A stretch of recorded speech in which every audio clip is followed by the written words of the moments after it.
I'm glad you're back. Thank you for joining me. Today we're going to draw the great white shark with his mouth wide open. Grab your pencil and let's get started.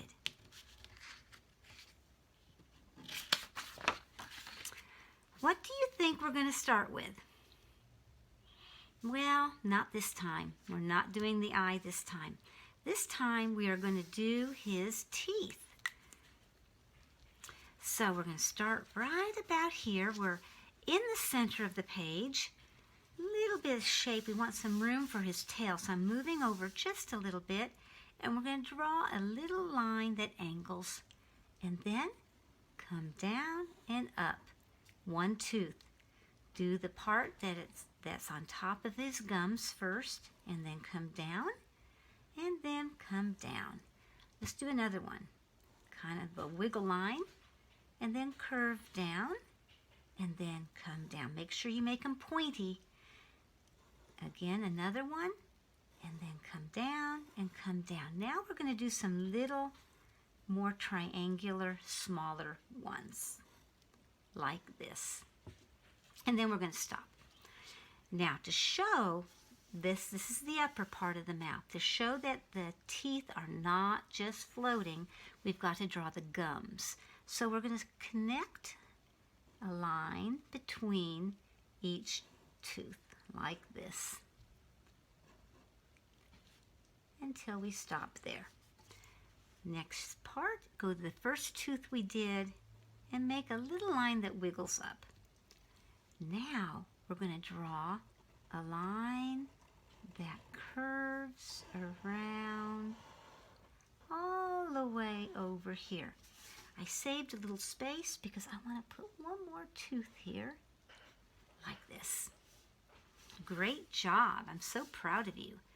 All right, next step, we're going to come up and make his snout, his nose, or the part that comes out. I don't know if he has a nose, but to me it looks like a nose. And I'm going to turn like this and stop. Now, here's my tooth right here, the small ones over here. If I take my pencil and go straight up to about right here, I am going to draw his eye. With a circle, shade in, leaving a little white spot. Remember, that's reflection of light, and a circle around. Now I have a place to go with his head. And I'm going to angle, and I want to keep it just going up above that eye a little bit, and I want to angle this way, and I'm going to stop. Okay, now I'm going to take this line I made here on top of the tooth, and I'm going to bring it down and over right here, and then I'm going to take my pencil right here, and I'm going to angle a little bit, and then turn and stop about right there. We'll decide how to finish it once we get the teeth in. So I'm going to start over here this time. Line, kind of a line down, curvy line, and then we're going to curve up and go up. So now we start with the bottom line, curve up, and curve up, come up, make them pointed. They're razor sharp, I hear. And have them, and I'm not sure how many you're going to get in here, but I'm going to put some in between, so I saved some space. And these are a second row coming up.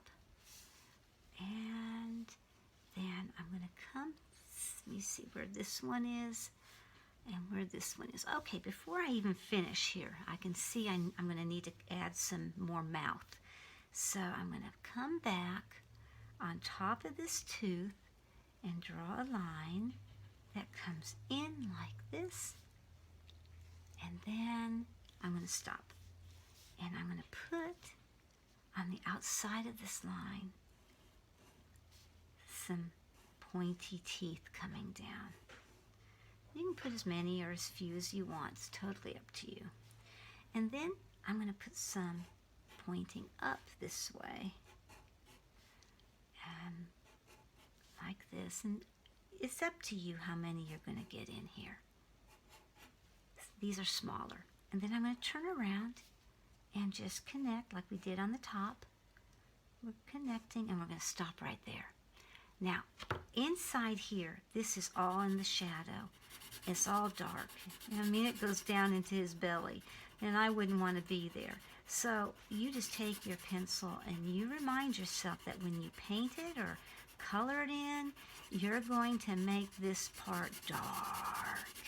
So make sure you shade it in with that pencil so you can come back later with your Sharpie or your pen or your dark paint and blacken that in good. So I'm just going to blacken all the way up to here. This also gives us contrast so we can see very clearly his teeth and then his outer body too. Now once I get to these teeth, this tiny teeth, then I'm not going to come back in and put a lot of dark. I might just put some lines like this. I might do what we call parallel or crosshatch lines. I might do that. I'm going to put some little dots here so we have some contrast going on with his gum. So we know this is this gum, which is pretty obvious since that's where the teeth are coming out of. And we're going to do that. Put that in. Great. I'm so proud of you. We're almost done. Okay, now we need to get a fin coming out here. So we're going to draw a line. It just goes right off the page, and don't worry about it.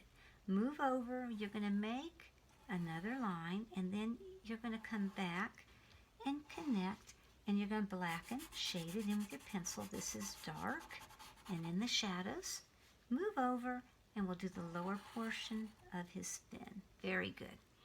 Now, continuing, pretend we're coming through here, and then we're going to put a line. This is where we want to end up. I want to come back to the mouth and angle this way, like this, and then connect. I just wanted to make sure I was in the right spot. Then we're going to put some wrinkle lines because his mouth is wide open and it's wrinkling a little bit. So I don't know how much space you have for this, but put as many or as few as you can. We need to show also that there is a mark right here. I'm not sure, but it is on the picture. So we're going to also draw a line that separates the dark back from the underbelly, which is another color. And I will show you an easy and fast way to do that. If you're wanting to not shade black like this, because it's really not black on the back, you can crosshatch. Just put some lines going, angling or up and down in one direction like this. It's a very fast way to show a change in color, especially if you're keeping it just in black and white. And then you go across. Don't try to do the whole thing at one time. Keep your cross lines short and you'll have more success in cross hatching than if you try to make one big giant line going across. It just doesn't seem to work. Okay, I'm going to switch gear and go this direction. And you can do that too. Going back down. So there we have the top portion. Now we're going to get his fin. He has a fin here. There's a fin on the other side. We start at the mouth right here, and we go off to the edge of the page. And then we do it again, following it, getting it narrower here. Then we go down here and make a wiggly line that comes up, up until we touch. Again, this is all in the shadow. So let's do that. Put a little dark part right here. Let's follow it like this under shading and then continue with our crosshatch. Does that sound good? I'm just going to make it darker right here because his body is probably casting a shadow. And since this is underneath this part of his fin, we want to remember it's going to be darker. So if you are just drawing, you can crosshatch. If you are painting, you just need to make your paint darker. And remember, you've penciled this in, and that's why it's a reminder that you're going to put your shadow colors. You're going to go darker there.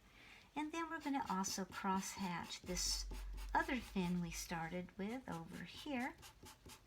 So he is connected and looks like he belongs to that top part of the body color. And I'm darkening a little bit my edge here. There's a little bit of shadow here, so I'm going to shade it in, sort of crosshatch a little bit, and then let it stop right there. He has one more feature, and besides a few little wrinkles right here, we could put a few little wrinkles. We're going to go to this part of his head, and we're going to come up, and then we're going to come back down and stop right in here, okay, where his teeth are. So we follow this and come back.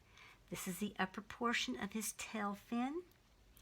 We're going to jump over the fin right here and draw a curve this way and follow it. That's the part that's this color that's lighter. Now to show the shadowy side, come back over here to the tip. I'm going to make a little wrinkle here, and then come in, turn, angle, jump over, and come to a point. Now it just looks like a bunch of lines. So you can see why it's important to do your crosshatch or shading so you can see the difference and know where you're going. So I'm going to come in here and I'm going to shade in a little bit with my black pen. I'm going to also shade here and underneath here. And this is what I mean by shade. I'm just going to blacken it. I'm going to come back and crosshatch, but I want to get my real black areas in first, so I see where they are. And this would be your darkest darks when you paint or when you color. You would make this maybe bluish black or dark gray. Okay, so I'm going to go like this.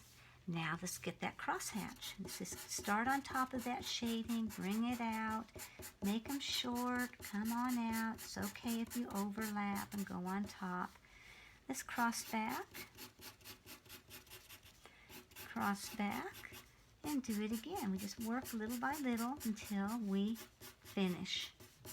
And we can diagonal across too if we need to go a different direction.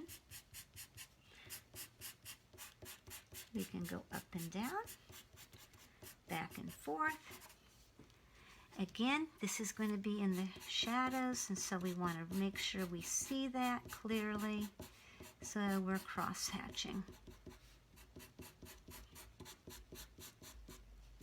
If all you have is a pencil and ink pen, you can do amazing art just using. So there you have it. We have finished our crosshatch. And this is the great white shark.